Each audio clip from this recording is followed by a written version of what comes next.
On October 2nd, 2019, a pair of detectives entered a shopping mall in Visalia, California. They were there to find a man named Mr. Stain. Hi, is Mr. Stain in? Mr. Stain. Yes, hi.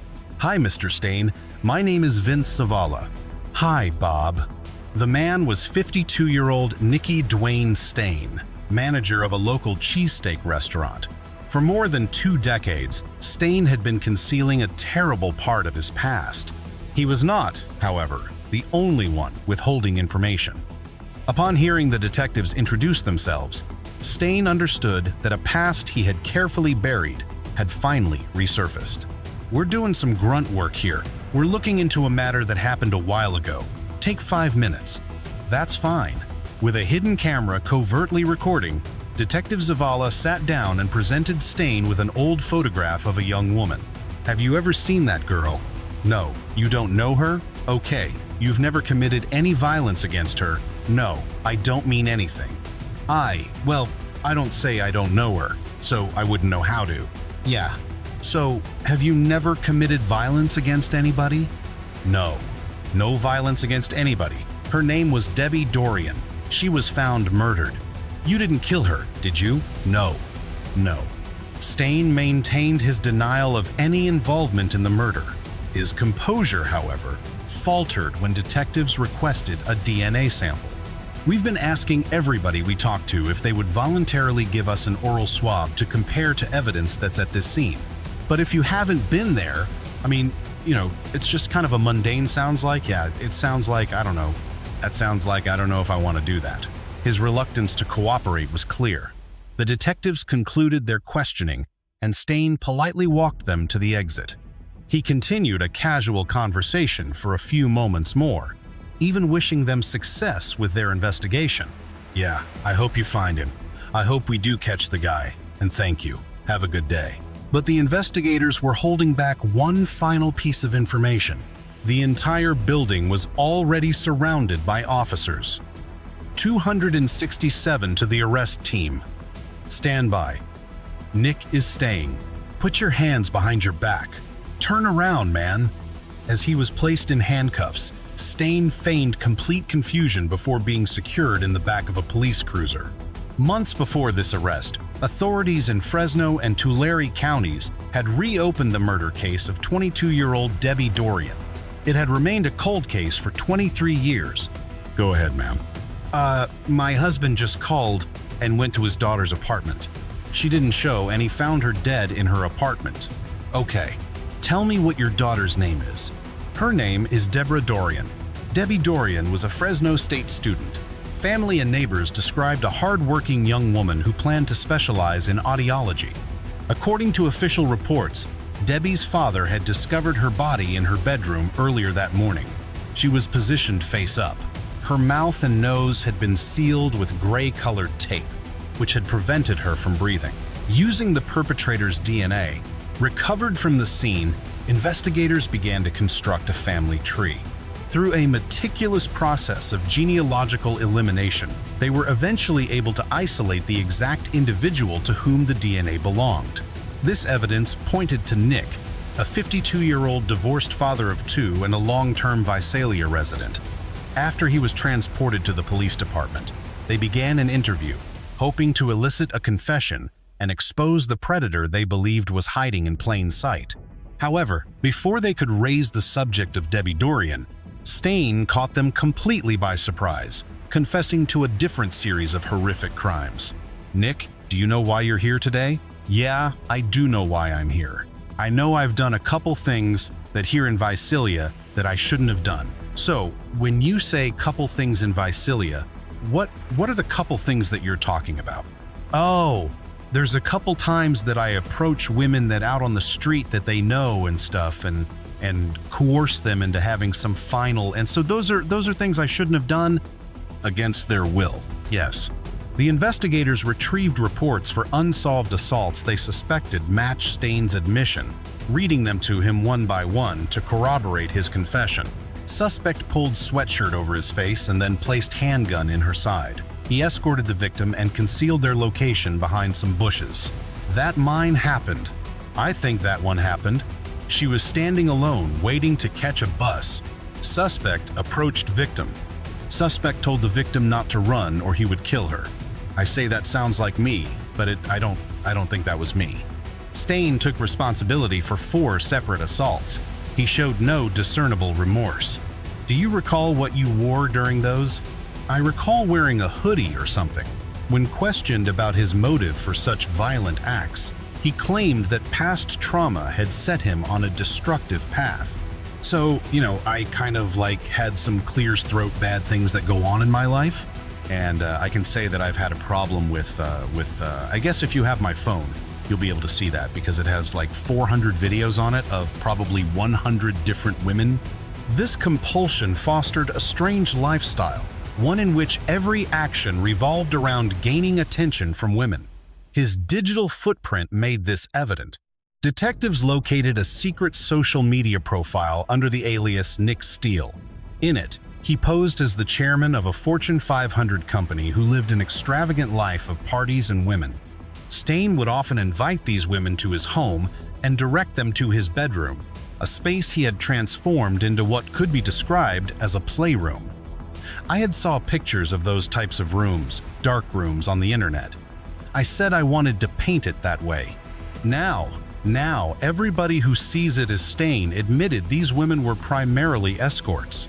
Apparently, he had been paying for these services since his time in high school. I had so many encounters with women. I'm talking about paid for encounters or this or that, or start chatting with them and then all the next thing we're doing something.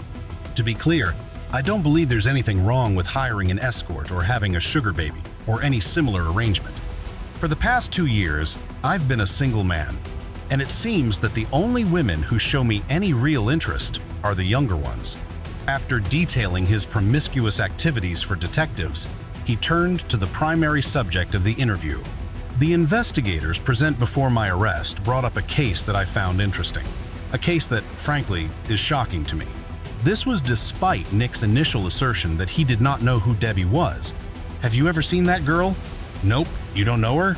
His position must have shifted after he was placed in an interrogation room, because Nick then stated he knew Debbie on an intimate level. The subject's statement follows. I was with that girl, several times and stuff like that. You were? Yes, I was. The following is his account of their first meeting. So, to be honest with you, she was, I picked her up in there on the streets there at one time, after I dropped her off. I thought that was going to be the last time I seen of her. Okay. His account continues. And then she, found her way to my workplace, on other occasions and asked me if I, would want to again. This was the first time investigators had heard any suggestion of Debbie living a secret life as an escort. The critical question became whether the physical evidence could support this narrative. Before her murder in 1996, Debbie was searching for a roommate to share rental costs. She kept a list of candidates she had recently interviewed. A man on that list, Alvin, contacted authorities upon learning of Debbie's death. He was among the last individuals to have seen her alive. Investigation revealed he had already executed a lease and was preparing to move into the apartment. But suspicion turned toward Alvin when a background check revealed a criminal history. He was a registered offender. He was immediately brought in for questioning. Detective Garcia conducted the interview with Alvin. What did you do when you went there? I knocked on the door. Invited me in. What time was it that you got there? Close. The subject provided additional detail. You told me something about the door knock. You know what that was? On Wednesday night, I knocked the door. So my answer blinds were open the door what I could see on the wall, and then when I knocked the door to my answer, I tried the door. Alvin maintained he never entered her apartment. Investigators found his admission of opening the door unusual. Alvin stated his friend Maurice was present and could confirm his story. Authorities then brought Maurice in for an interview. So, you've never seen this girl? I don't know what she looks like. I never talked to her. Maurice continued his denial. No, not from where all this started happening at first. I never seen her. I just heard her voice on the phone, and then recently, like when we were talking, I've seen a picture on the news. The purpose of this interview was to verify Alvin's account, but detectives began to consider if Maurice himself might have been involved in the killing.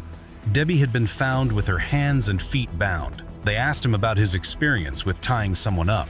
He claimed it was not something he was interested in, stating the only duct tape he had purchased recently was for fixing his punching bag. His statement follows, "I think I have a receipt for it in my checkbook. I bought 2 things of duct tape to tie up the ends of the rope." But at that moment, the interviewing detective had not used the specific term duct tape. That detail was confidential, unreleased to the public. Why would Maurice offer that specific piece of information unprompted? Following the interview, they ran a comparison between Maurice's DNA and the DNA recovered from Debbie's body. The result was not a definitive match, but it was not enough to exclude him as a suspect. The accusation was made. "Our investigation is that you were the one that did this." "No, I am not the one who did this. I have nothing to do with this at all. How many times I have to keep telling you I did not go inside this apartment? I do not know this person. I never met her." Investigators believed Maurice was being deceptive about his role. He was subsequently charged with the murder of Debbie Dorian. Maurice, you have to understand something, okay? You're under arrest for murder. As the case moved toward trial, it appeared the police investigation was closed. An arrest was made in the death of Deborah Dorian. I think it's great. I mean, hopefully it's the right person. Yet this arrest was in direct conflict with some of the most vital evidence. A neighbor of Debbie's came forward. He stated he witnessed her open the door for a white male after both Maurice and Alvin had already departed her apartment. The neighbor's account continues. He basically knocked on the door, and it wasn't a confrontational kind of encounter, but she let him in. Maurice also provided a reason for why he had mentioned duct tape during his interrogation. What made you mention that? Somebody mentioned duct tape or something like that. Do you have any duct tape? Do you know anything about duct tape or something? What was that?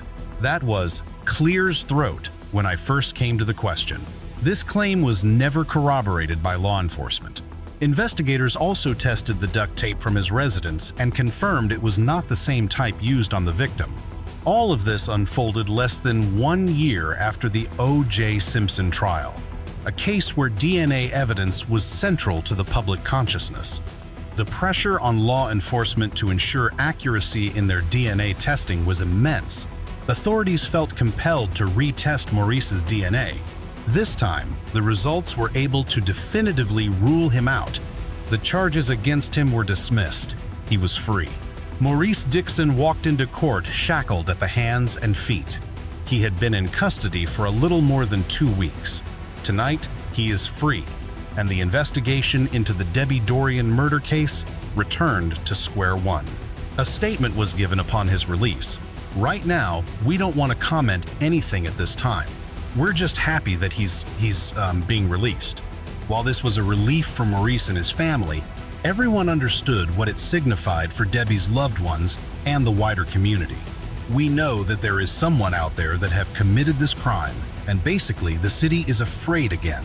For the family, the ordeal is a recurring trauma, forcing them to relive the loss while waiting for the next potential arrest.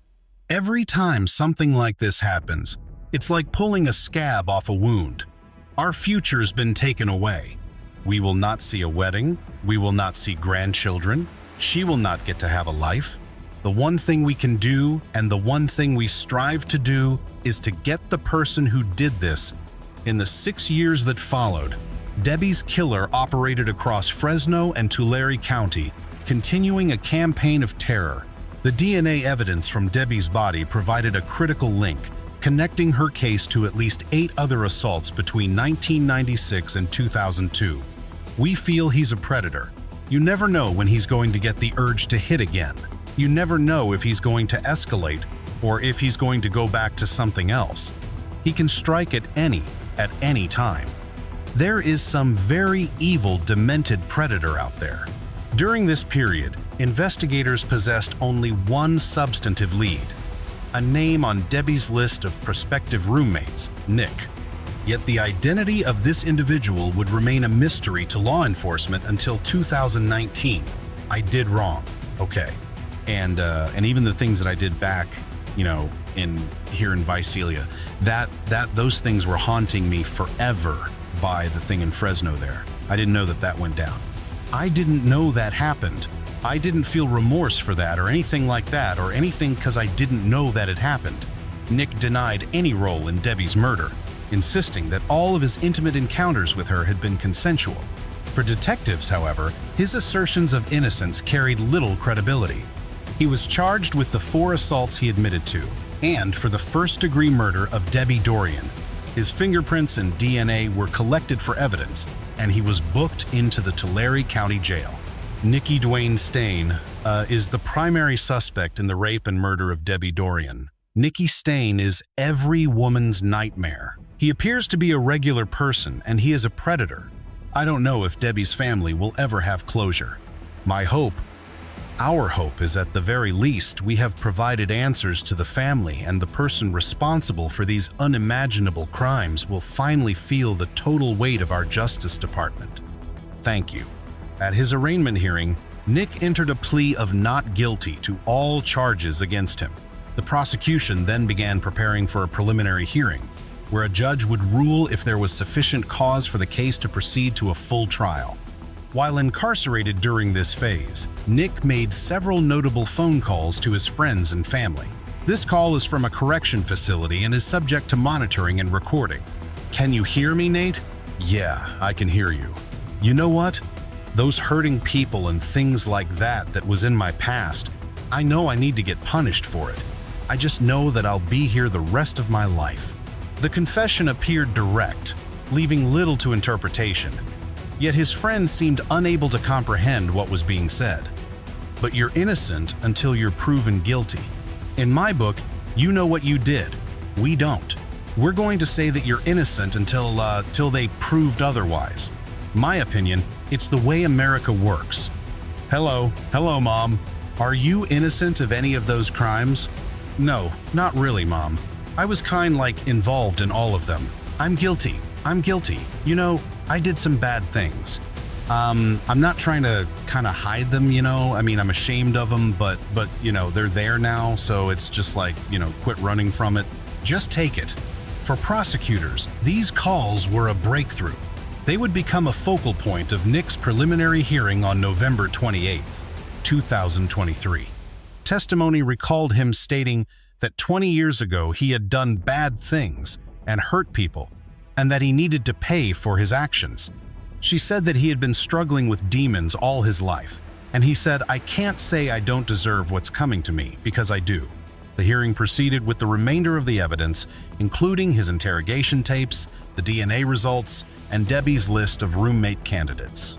And what does it say by number 6? By number 6 has the name Nick, and then scratched out or Rick. Authorities had also located the eyewitness who saw Nick on Debbie's doorstep. Do you see that person on the program today? Yes. And could you point at him and tell me what color he's wearing right now? Yes. Red. Debbie's father was then called to the stand, where he described the moment he found his daughter.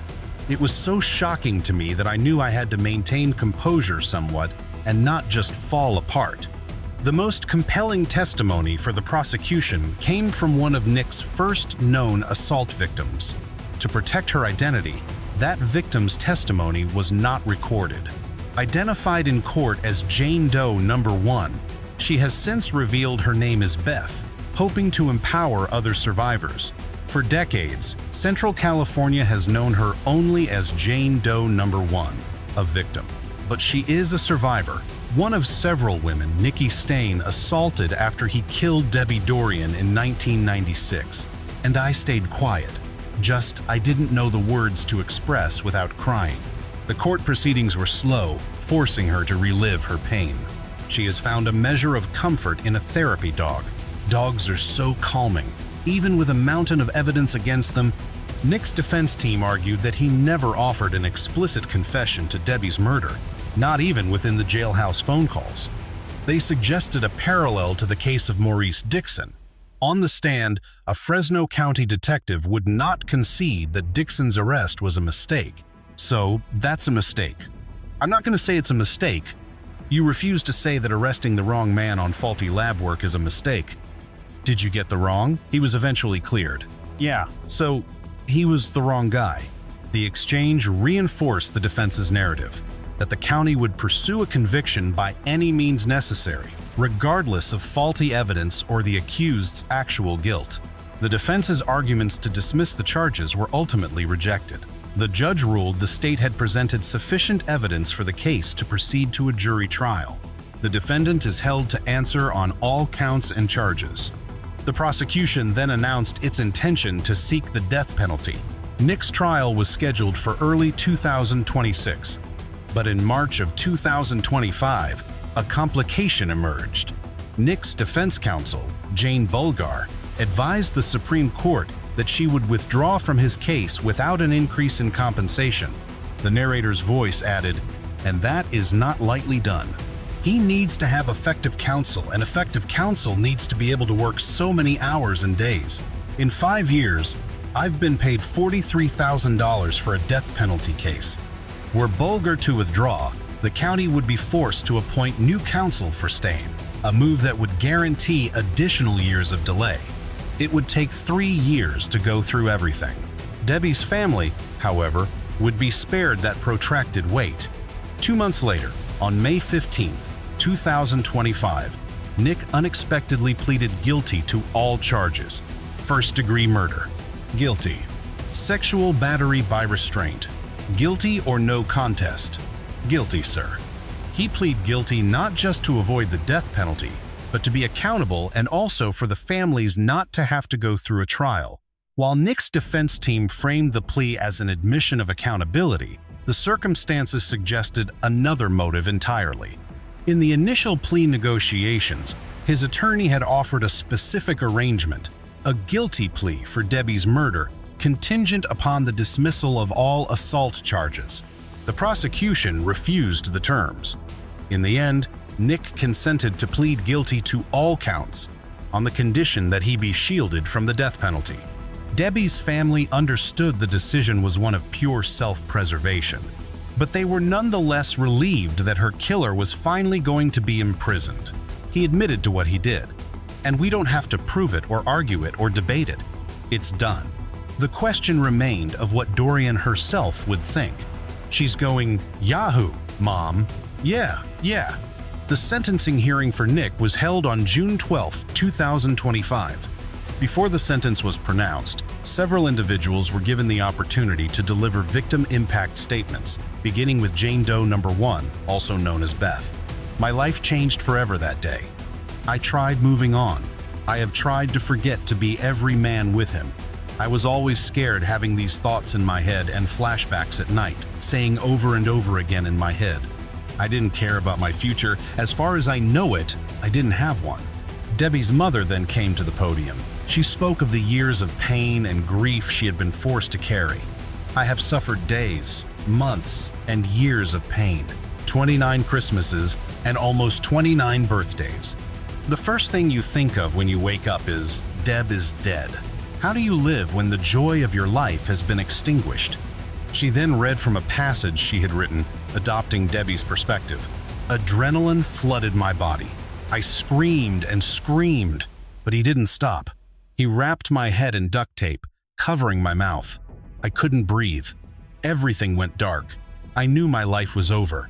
I would never take a hike with John, the love of my life. Spend time with my mom. I wouldn't have a wedding. I wouldn't be a beautiful bride. My dad wouldn't walk down the aisle. I knew my death would break my mom's heart and change my dad forever. The pain that they suffer is deeper than anyone can know."